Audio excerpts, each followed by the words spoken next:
पाटिल जी, आप ही से बात शुरू करते हैं, क्योंकि आज सबसे बड़ा स्टेक आज की खबर में आपका ही है। ठीक हो गई एकता, बड़ा सीधा सवाल है। एकता हो गई, दिल मिल गए, या पटना में उमस थी, गर्मी थी, इस शिमला में मिलेंगे दिल? अमिताभ जी, राजनीति को आपसे बेहतर शायद टीवी पत्रकारिता में कोई और नहीं समझता होगा। दरअसल चुनाव आने से पहले की ये सारी कवायद होती है और वो कवायद चल रही है। बहुत बातचीत के बाद, विमर्श के बाद राजनीति में कॉमन मिनिमम एजेंडे तय होते हैं। आज पहली मुलाकात थी और बहुत सकारात्मक मुलाकात थी और सभी दल एकत्र हुए और सबने अपनी चिंता व्यक्त की। दरअसल इस समय लीडिंग सीट पर भारत की जनता है जो बहुत बुरी तरह से त्रस्त है, झूठे वादों से, जुमलों से, शिक्षा की बर्बादी से, बेरोजगारी से, महंगाई से। तो ऐसे समय में विपक्षी दल अपनी राजनीति कर रहे हैं और अपने एजेंडे को लेके एक दूसरे के साथ आ रहे हैं, क्योंकि बहुत जरूरी है इस सत्ताधारी सरकार को हटाना, इनकी तानाशाही को खत्म करना। जब मणिपुर जल रहा है उस समय साहिब अमेरिका में व्हाइट हाउस में बहुत अच्छे अच्छे व्यंजन परोसवा रहे हैं और उनका स्वाद ले रहे हैं, उपहार बांट रहे हैं। ठीक है त्रिपाठी जी, ठीक है। जल रहा हो देश तब जश्न मनाया जा रहा हो। अच्छा, बाकी जो मनमोहन सिंह और नरसिंह राव और इंदिरा जी और नेहरू जी अमेरिका गए तो वो वहां उपवास किए थे, नहीं ना? इस बात क्या मतलब व्यंजन खा रहे हैं? व्यंजन आदमी जाएगा तो खाएगा ही। अरे भाई खाएगा। एक मिनट मणिपुर नहीं चल रहा। त्रिपाठी जी एक मिनट, काहे को बहस में पड़ रहे हैं? ऐसे अगर मान लीजिए इंटरनेट पे बैठ जाओ ना 2 मिनट और ये निकालने पे आ जाओ कि जवाहरलाल पंडित जी की यात्रा, इंदिरा जी की यात्रा, फिर मनमोहन सिंह, फिर नरसिंह राव, इन सब की यात्रा का अगर डिटेल निकाल लो तो कभी ना कभी भारत में कुछ ना कुछ जल रहा होगा जब वो विदेश जरूर होंगे। और नहीं हो तो मैं किसी अभी साथी को कहता हूँ ढूंढ निकाल के आपको भेज दे। इन बातों में दम नहीं, मोटी बात पकड़ो तो उस पर आगे चले। खैर प्रवीण भाई, आपकी पार्टी ने अल्टीमेटम दिया था कि भाई पंचों की राय शर्माते खटोला वहीं बिछेगा, अध्यादेश पर कांग्रेस बताए। और जब पटना में बैठक चल रही थी जिस वक्त, उस वक्त भी दिल्ली में आपकी जो वो महिला नेत्री है, राष्ट्रीय प्रवक्ता, उन्होंने कहा था कि कांग्रेस को, मैं उनके शब्द उद्धृत करता हूं, कांग्रेस को देश को तत्काल बताना चाहिए कि वो लोकतंत्र संविधान के साथ है या भारतीय जनता पार्टी के साथ है। लेकिन अध्यादेश के मसले पर तो कोई चर्चा नहीं हुई भाई। उल्टा ये और हुआ, उमर अब्दुल्ला ने केजरीवाल को कटघरे में और खड़ा कर दिया ये कह के कि ये तो 370 पे भाजपा का सपोर्ट कर रहे थे। प्रवीण जी।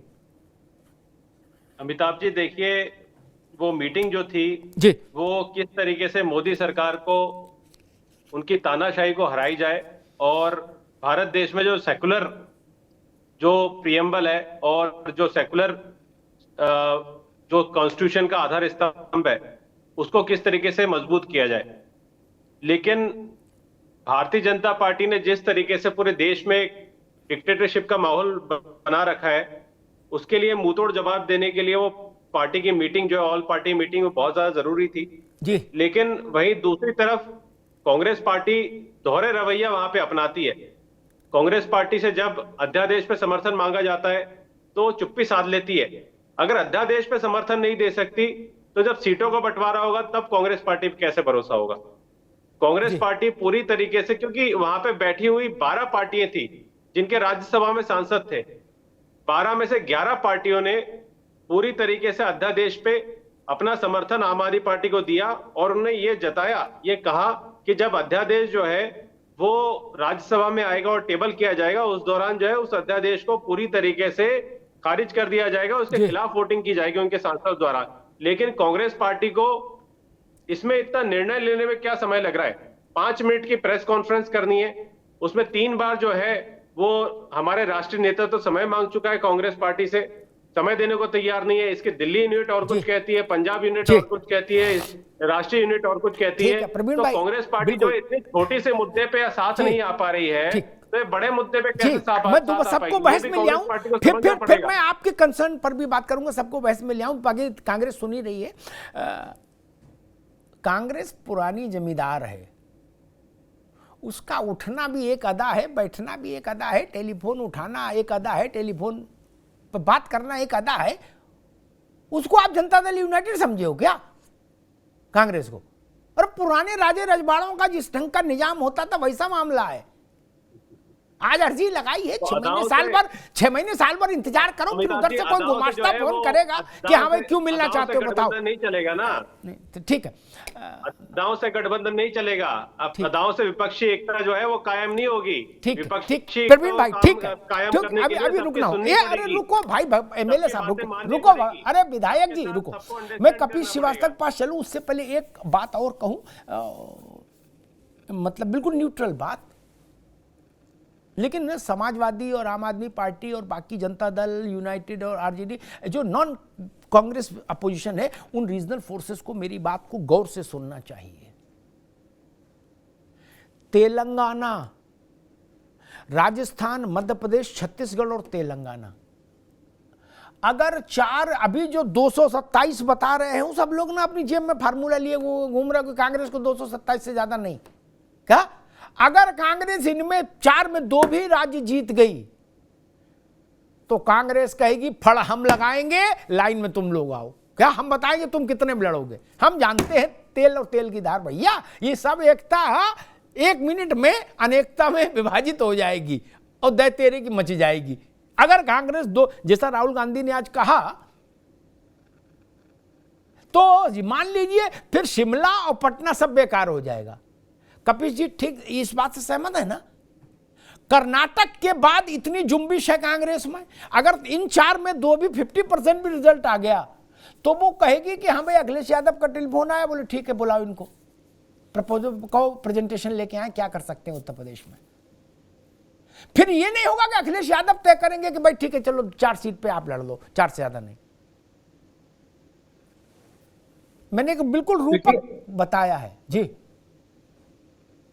अमिताभ जी, इतना भविष्य को सोच करके कभी जो है योग नहीं बन सकता जी। योग का मतलब ही होता है जोड़ना, और जब जोड़ने की बात हो तो फिर इतना भविष्य में आगे क्या कौन क्या कहेगा क्या करेगा ये नहीं सोचता। हाँ, हर एक दल को अपनी सैक्रिफाइसेस, अपनी बलिदान के लिए तैयार है। समाजवादी पार्टी अपने हिस्से का बलिदान दे, बाकी आम आदमी पार्टी, बाकी कांग्रेस या कोई अन्य दल कितना बलिदान देश के लिए देना चाहता है ये गलत है। और हम एक चीज कहते हैं कि सिर्फ न्याय होना नहीं चाहिए बल्कि परिलक्षित होना चाहिए कि न्याय होगा। अगर हम वाकई फेडरल यूनियन में विश्वास करते हैं तो प्रत्येक जो हमारे प्रदेश हैं जिनमें विपक्षी दलों की सरकारें चल रही हैं, उनके ऊपर जिस तरीके की मुसीबतें इस समय केंद्र की सरकार नरेंद्र मोदी जी ने की हैं, उसका बिल्कुल ध्यान रखें।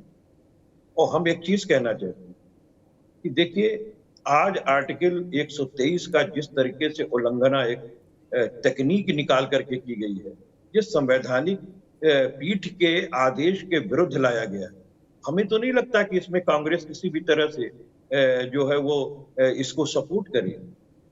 जो अध्यादेश हमें एकदम कतई नहीं लगता। एक समाजवादी पार्टी के प्रवक्ता होने के नाते और एक अधिवक्ता होने के नाते, ठीक, और प्रवक्ता से ज्यादा बेहतर एक अधिवक्ता होने के नाते मुझे लगता है कि अगर इस अध्यादेश के विरुद्ध विपक्ष का कोई भी दल भारतीय जनता पार्टी की सोच पर जाएगा तो निश्चित रूप से फिर इस बात की लड़ाई कैसे बनेगी कि हमें देश और संविधान बचाना है। और कांग्रेस इतना बड़ा दल है, इतना विवेकी दल है जी। ठीक, कपिल जी आते हैं आपके पास, कुछ तकनीकी दिक्कत है, दोबारा में आते हैं आपके पास। कपिल जी ने एक बात, वो वकील हैं, एक उन्होंने अध्यादेश पर एक टिप्पणी की, उस पर एक छोटी सी टिप्पणी करी, मैं बीजेपी के पास चलूंगा, उसमें फैक्चुअल स्थिति साफ हो देश के सामने। आम आदमी पार्टी ने यह नैरेटिव सेट किया कि अध्यादेश सुप्रीम कोर्ट के फैसले को दरकिनार करके लाया गया। मैं एक तथ्यात्मक बात दुरुस्त कर दूं, अरविंद केजरीवाल तो नेता है, उनका तो कुछ भी बोल सकते हैं, लेकिन तथ्यात्मक स्थिति ये है, सुप्रीम कोर्ट ने जो फैसला दिया था उसमें उसने कहा था अभी जो कानूनी व्यवस्था है, अभी जो कानूनी व्यवस्था है उसमें ये होना चाहिए। अगर फिर उसने कहा उसी फैसले में, अगर केंद्र सरकार इससे इतर कुछ सोचती है तो नया कानून बनाने के उसके अधिकार को हम प्रतिबंधित नहीं कर सकते।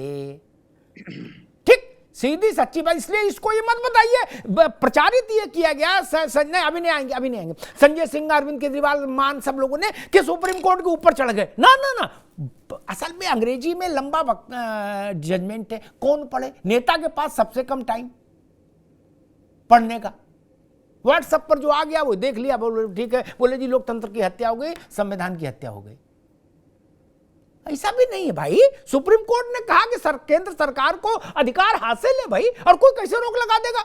और दूसरी बात बार बार कही, ये कपिश जी ने कही कि ईडी और सीबीआई, और आज की बैठक में भी पटना में ईडी सीबीआई का खूब बखान हुआ।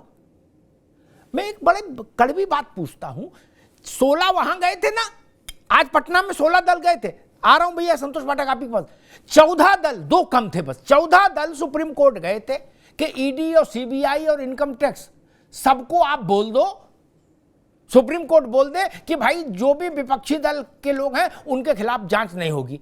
क्या कहा था सुप्रीम कोर्ट ने? जजमेंट याद है?